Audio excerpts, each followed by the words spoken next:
கொள்ளுங்கள். இப்பொழுது நாம் வகுப்பிற்குள் செல்வோம். தொல்காப்பியம் இயல் 20 பொருளதிகாரத்திலே 2வது இயல் புறத்திணை இயல் பகுதி 2 நூற்பாயன் 1019 முதல் 1025 வரையான 7 நூற்பாக்கள், 8 வினாக்கள். இது பொருளதிகாரத்திலே தன்மதிப்பீட்டு பயிற்சி எண் 4. முதல் வினா, வாகைத்திணை பற்றி குறிப்பு தருக. வாகை என்றால் வெற்றி என்று பொருள். திணை என்றால் ஒழுக்கம் என்று பொருள். ஒழுக்கம் என்பதற்கு நடைமுறை என்று பொருள். ஆகவே வெற்றியின் ஒழுக்க நடைமுறையை பற்றி கூறுகின்ற திணை வாகைத்திணை. வாழ்க்கையில எந்த துறையிலும் வெற்றி கிடைக்கும். தொல்காப்பியர் போரில் கிடைக்கும் வெற்றியையே முதன்மையாக தொல்காப்பியத்தில் குறிப்பிடுகிறார். இவற்றை சுருக்கமாக பாடநூலுடைய பக்கம் 70 ஆசிரியர் கொடுத்துள்ளார். அதை எழுதினால் போதும். 2வது, பாலை திணைக்கு புறனாக இருப்பது எந்த திணை, எவ்வாறு? இது 1019 நூற்பா. வாகைத்திணை வாகைதானே, பாலை அது புறனே. ஒரு வரி நூற்பா தான். உங்களுக்கு தெரியும், அகத்திணைகள்ல முப்பொருள்கள் சொல்வார். முதல் பொருள் கருப்பொருள் உரிப்பொருள். அந்த முதல் பொருள் நிலமும் பொழுதும். நிலம் மலையும் மலை சார்ந்த இடமும், காடும் காடு சார்ந்த இடமும், வயலும் வயல் சார்ந்த இடமும், கடலும் கடல் சார்ந்த இடமும் என்று 4 நிலங்கள் குறிப்பிடுவார். 4 நிலங்கள் தான் நானிலம் என்று வழங்கப்படுகிறது. இந்த பாலை என்பதற்கு நிலம் கிடையாது. குறிஞ்சியும் முல்லையும் முறைமையில் தெரிந்து பாலை என்பதோர் படிவம் கொள்ளும் என்று கிபி 2ஆம் நூற்றாண்டில் இளங்கோவடிகள் தன்னுடைய சிலப்பதிகாரத்தில் பதிவு செய்துள்ள அந்த அடிகள் நினைவு பெறுகின்றன. ஆகவே எந்த நிலமும் வறட்சி காரணமாக, வெப்பம், கடுமையான வெப்பம் காரணமாக பாலை நிலமாக மாறலாம். ஆக பாலை நிலம் என்பது எல்லா திணைக்கும், பாலை திணை என்பதே பொது திணை. பாலை என்று சொன்னாலே அத திணை ஒழுக்கம், காதல் ஒழுக்கம் பிரிதலும் பிரிதல் நிமித்தமும் தான். அந்த பிரிதல் என்பது எந்த திணையிலும் நிகழலாம். குறிஞ்சியில நிகழலாம், முல்லையில நிகழலாம், மருதத்தில நிகழலாம், நெய்தல்ல நிகழலாம். ஆகவே பாலை நடுவன் 5 திணை, அதுல நடுவன்ல இருக்கிறது பாலை, பொதுவான திணை என்று சொல்லப்படும். இப்ப பாலை பொது திணைன்னு ஆயிடுச்சு. அதுபோல பிற திணைகளின் பயனாக வாகை அமைகிறது. ஏன்னா வாகையில எங்க வேணாலும் வெற்றி கிடைக்கும். வாகைனாலே வெற்றி. அது ஆணிரை கவர்தல் என்ற போரினுடைய முதல் அடி தொடக்கம். அதுல கூட வெற்றி கிடைக்கலாம். ஆணிரை கவர்ந்து விடலாம். பிறகு ஆணிரை மீட்டல், அந்த கவர்ந்து வந்த ஆணிரைகளை, ஆடு மாடுகளை அந்த நாட்டு அரசர் படை திரும்ப மீட்டு செல்லும். ஆக அவர்களுக்கு வெற்றி அமையும்.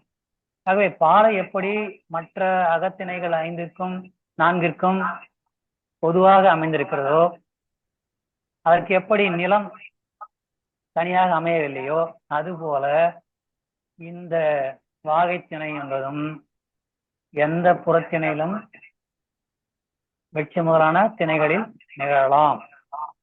எந்த நிலத்திலும் நிகழலாம். ஆகவே பாலைத்திணை, பாலை என்ற அகத்திணைக்கு புறனாக அமைவது, புறத்திணையாக அமைவது இந்த வாகைத்திணை. இவ்வளவையும் நீங்க புரிந்து கொள்ளலாம். எழுதணும் தேவையில்லை. விடையில என்னதான் எழுதுறது அப்படின்னா, பக்கம் 71 பாகி 3ல சொல்றாரு பாருங்க, அது எழுதுனா போதும். பக்கம் 71 பாகி 3, பாலை தனக்கென தனித்து ஒரு நிலம் இல்லாதது அப்படின்றத கூறப்பெற்றுள்ளது முடியுது அந்த பாகி. அதை எழுதுனா போதும். பாடநூலையும் திறந்து வைத்துக் கொள்ளுங்கள். அடுத்து 3வது வினா, வாகைத்திணையின் இலக்கணம் யாது? இது 1020வது நூற்பா. தாவில் கொள்கை சத்தம் கூற்றை பாகுபட மிகுதிப்படுத்தல் என்பன என்று சொல்லுவார்கள், புலவர்கள் சொல்லுவார்கள். இந்த என்மனார்ன்றதை வச்சுதான் நம்ம தொல்காப்பியருக்கு முன்னாடியே நிறைய இலக்கண நூலும் நிறைய இலக்கிய நூல்களும் இருந்திருக்கின்றன. அவற்றையெல்லாம் அவர் முன்னாடி வைத்து ஆய்வு செய்துதான் அந்த ஒரு சப்பமான ஒரு வேலையை அவர் கொடுத்திருக்கிறார். தாயில் அப்படின்னா குற்றமற்ற, கொள்கை குற்றமற்ற கேடில்லாத அழிவில்லாத கொள்கைப்படி, சத்தம் கூற்றை அவரவர் செய்யும் செயல்களில் தொழில்களில், பாகுபட மிகுதிப்படுத்தல் என்ப. பாகுபடனா ஒருவரை விட இன்னொருவர் சிறப்பாக செய்கிறது, சமமா இல்ல, பாகுபட மிகுதிப்படுத்தல் சிறப்பாக செய்யுது, அவரை விட சிறப்பாக செய்திருக்கிறார், இதுதான் வாகை வெற்றி. ஆகவே பிறரை விட மேம்பட்டு நிற்றல் வாகை. பாகுபடனா பிறரை விட வேறுபட்டு, மிகுதிப்படனா அதிகமாகி உயர்ந்து மேம்பட்டு. ஆகவே இந்த நூற்பாவுடைய பொருள் வினா வாகைத்திணையினுடைய இலக்கணம் என்பதற்கு இடை அந்த நூற்பாவுடைய பொருள் எழுதினா போதும். அந்த பொருள் என்னன்னா, தங்களின் குற்றமற்ற கொள்கைப்படி சிறப்புடன் செயற்பட்டு வெற்றி பெறுவது. இது அதே பக்கம் 71ல 1020வது நூற்பாக்கு கீழே உள்ள முதல் 2 வரிகளை எழுதினால் போதும். அடுத்து 4வது வினா, இடைச்செருகல் நூற்பாவாக கருதப்படும் அறுவகைப்பட்ட என்று தொடங்கும் நூற்பாவின் கருத்து யாது? அதாவது இந்த நூற்பா இடைச்செருகல் அப்படின்னு சொல்லி தமிழறிஞர்கள் கருதுகிறாங்க. ஏன்னா பார்ப்பனர் அதெல்லாம் வருது, பார்ப்பனரை உயர்த்தி வருது, அதெல்லாம் வருது. அதனால இருந்தாலும் அதனுடைய பொருளை நாம் பார்க்கின்றோம். பக்கம் 71ல அந்த நூற்பா வருகிறது. 1021வது நூற்பா வாகையினுடைய பாகுபாடு என்பது அறுவகைப்பட்ட பார்ப்பன பக்கமும் 7 சொல்றார். இந்த நூற்பாவோட 7 வகையை சொல்லப்படுகிறது. ஏன்னா இது இடைச்செருகல்னால தொல்காப்பியர் மேல சொல்ல வேணாம். நம்ம இந்த நூற்பாவோட 7 வகை வாகை திணைகள்ல 7 வகையை சொல்லப்படுகிறது. முதல் வகை அறுவகைப்பட்ட பார்ப்பன பக்கம். அதாவது தொழிலால் 6 வகைப்பட்ட பார்ப்பார்க்குரிய பகுதி. இது ஒரு வகையினுடைய ஒரு வகை. இது இந்த அறுவகைப்பட்ட பார்ப்பனர்ன்றதுக்கு என்ன விளக்கம் அடுத்த பக்கத்துல இருக்கு பாருங்க. 72வது பக்கத்துல கீழே 1, 2, 3 கொடுத்திருக்காரு. அறுவகைப்பட்ட பார்ப்பனர் ஆசிரியர் தொழில் செய்வோர், அவருக்கும் மேலான சான்றோர் அப்படின்னு சொல்றாரு. இது முதல் திணை வாகை. அடுத்து அந்த நூற்பாவில 2வது அடி ஐவகை மரபின் அரசர் பக்கமும் வருது. ஐவகைப்பட்ட அரசர் பகுதியும் இது ஒரு வாகை. இதுக்கும் விளக்கம் அடுத்த பக்கத்துல சொல்றாரு. வேந்தர், அரசர், மன்னர், குறுநில மன்னர், வேளிர்னு. வேளிர்னா ஒரு பகுதிக்கு மட்டும், சிறு பகுதிக்கு மட்டும் அவர் பொறுப்புல இருக்கும். அவர் அரசரா இருப்பாரு, அவர் கப்பம் கட்டுவாரு வேறு அரசருக்கு, அதான் வேளிர். சரி, அடுத்து 3வது அந்த நூற்பால 3வது அடி 23 மரபின் 7 பக்கமும். 23னா 2, 3, 6. அதாவது அறுவகை தொழிலான ஏனைய மக்கள் பகுதியும் அந்த 6 வகை தொழிலும் அங்க சொல்றாங்க. வெவ்வேறு ஆசிரியர் வெவ்வேறு வகையா சொல்றாங்க. நம்ம அதெல்லாம் போக வேண்டாம், ஏன்னா இது ஏற்கனவே இடைச்செருகல் நூற்பான்னு கருதப்படுறதுனால. அடுத்து மறுவில் செய்தி மூவகை காலமும் நெறியின் ஆற்றிய அறிவின் தயமும். இது 4வது வகை. மறுவில் செய்தி, மறுனா குற்றம், குற்றமற்ற செய்தி. மூவகை காலம், மூவகை காலம் இறப்பு காலம், நிகழ்காலம், எதிர்காலம். நெறியின் ஆற்றிய அறிவன் தயமும் குற்றமற்ற ஒழுகலாற்றினை இறந்த காலம், நிகழ்காலம், எதிர்காலம் என்ற 3 காலத்திலும் வழங்குகின்ற நெறியால் அமைந்த. ஏன்னா இறந்த காலத்துல இருக்கிற நெறி இந்த காலத்துல இருக்காது, இந்த காலத்துல இருந்து இருக்கிற நெறி அந்த காலத்துல இருந்து இருக்கு. ஆக 3 காலத்துக்கும் நெறிய வழங்குகின்ற நெறியால் அமைந்த முழுவதும் உணர்ந்த அறிவன் பகுதி, அறிவுடையவர்கள் பகுதி. அடுத்து 5வது, 4 வழக்கின் தாபத பக்கமும். 4 2 8, 8 வகையான தவம் செய்வோர்.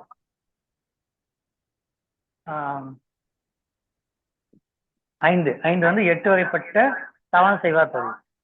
அடுத்து 6, பாலரி மரபின் பொருணர் கண்ணும்.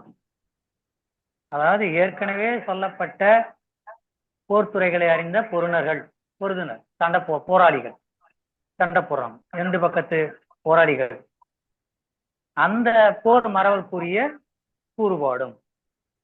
அடுத்து 7வது கடைசி, அணைநிலை வகையோடு ஆங்கு 7 வகையில் 7 வகை. அந்த அணைநிலை வகைனா இத்தன்மைதாக மேல சொன்ன 6 வகையான தன்மையாகிய நிலைமையுடைய பிற தொழில் வரையார், பிற தொழிலை செய்பவர்கள் சேர்த்து இவர்கள் அடையும் வெற்றியை தான் இந்த வெற்றி வகையாக 7 வகையாக இந்த நூற்பாவில் கூறப்படுவதாக தெரிகிறது. அடுத்து 5வது வினா, வாகைத்திணையும் உள்துறைகளை பற்றி எழுதுக. இது வந்து நூற்பா எண் 1022. உள்துறைகளை எழுதுகனாக்கா நீங்க வந்து அந்த பக்கம் 74 இருக்கு பாருங்க, 2வது பகுதியில பூதிர், வேநீர், களவழி, முன்தேர், குறவை 18 சொல்றல, அதை எழுதினா போதும். ஆனா வினா வந்து உள்துறைகளை பற்றி எழுதுகன்னும் போது அதுக்கு கீழே பாருங்க துறைகளின் விளக்கணும் 74, 75, 76ல இதை எழுதணும். ஆனா திருவிழா உங்களுக்கு 18 கேட்க மாட்டோம், 5 எழுதுனா போதும். 5 வந்து நீங்க நல்லா விளக்கமா இந்த 18ல 5 பக்கம் 74, 75, 76ல உள்ள 18ல 5 ஏதாவது நல்லா தேர்வு படிச்சீங்க. அடுத்து 6வது வினா, பெருந்திணைக்கு புறத்திணை ஆவது எது, எவ்வாறு? எப்படி அந்த பாலைத்திணைக்கு வாகைத்திணைன்னு இந்த வகுப்பு தொடக்கத்துல பார்த்தோமோ அது போல பெருந்திணைக்கு புறத்திணை எது? இது பக்கம் 76ல 1023வது நூற்பா. பெருந்திணைக்கு புறத்திணை வந்து காஞ்சி திணை. காஞ்சினா நிலையாமை, வாழ்க்கை நிலையாமை சொல்றது. நிழநல் உளனொருவன் இன்றில்லை எனும் பெருமை உடைத்து உலகு, இல்லையா? வள்ளுவர் சொல்றாருல 10 குறள் சொல்றாரு நிலையாமை பற்றி.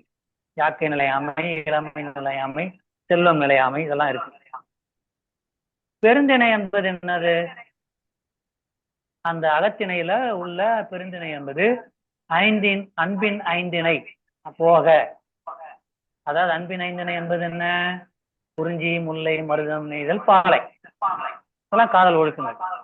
ஆனா கைக்கிளையும் புறத்திணையும் உள்ள பிற காதல் ஒழுக்கங்கள் என்பது அன்பின் 5 கிடையாது. வேற என்ன?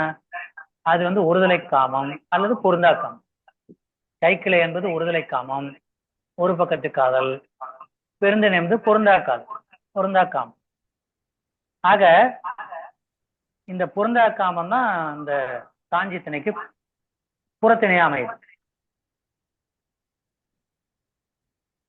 இந்த பொருந்தா காமம் வந்து எங்க நிகழுது? குறிஞ்சி நிலத்திலையா, குறிஞ்சி திணையிலையா, முல்லை திணையிலையா, முல்லை நிலத்திலையா, இந்த மீதி 5 திணைகள்லையுமா, அந்த 5 திணைகளுக்குரிய 4 நிலங்கள்லையுமான எங்க வேணாலும் நிகழலாம்.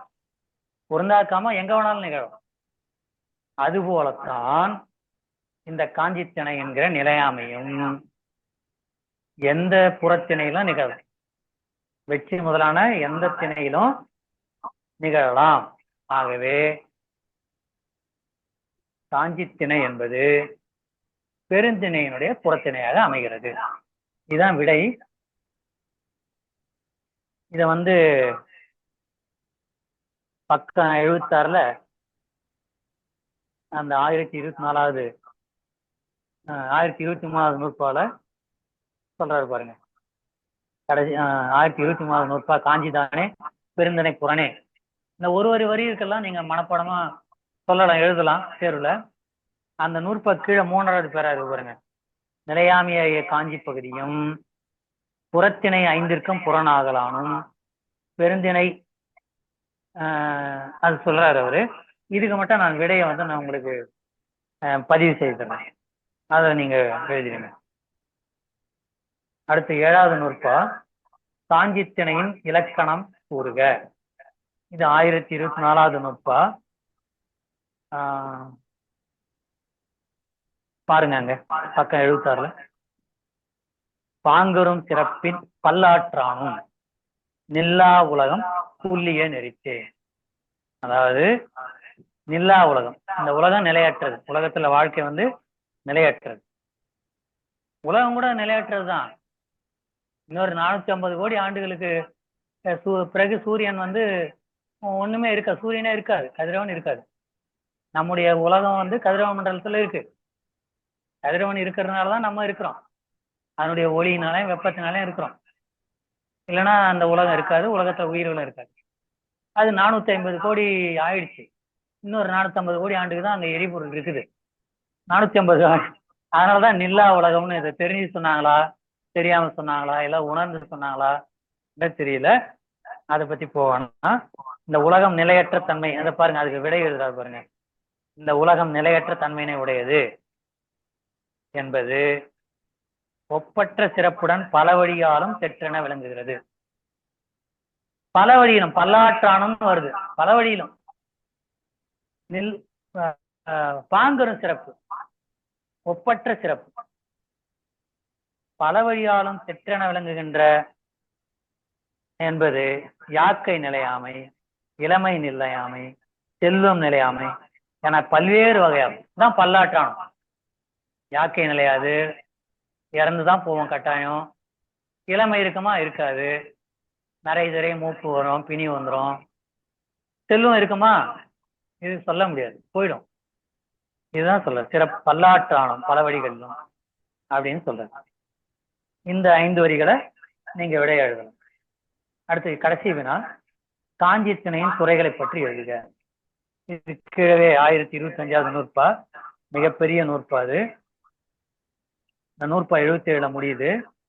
இதுக்கு கீழே வந்து உங்களுக்கு விளக்கம் கொடுத்துருக்குற.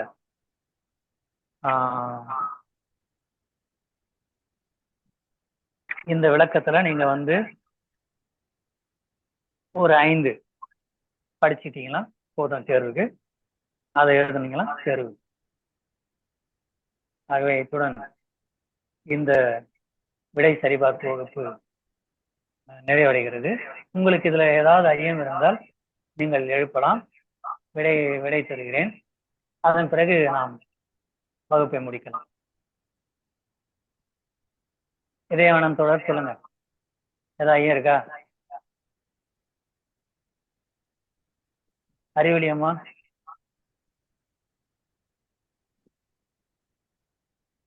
மலர்வழி அம்மா? இல்லைங்கய்யா, தெளிவா இருக்குங்கய்யா. சரிங்கம்மா, சரிங்கம்மா, நன்றிங்க, நன்றி. அப்போ வகுப்பை நிறைவு செய்யலாங்கம்மா. நன்றி, வணக்கம்.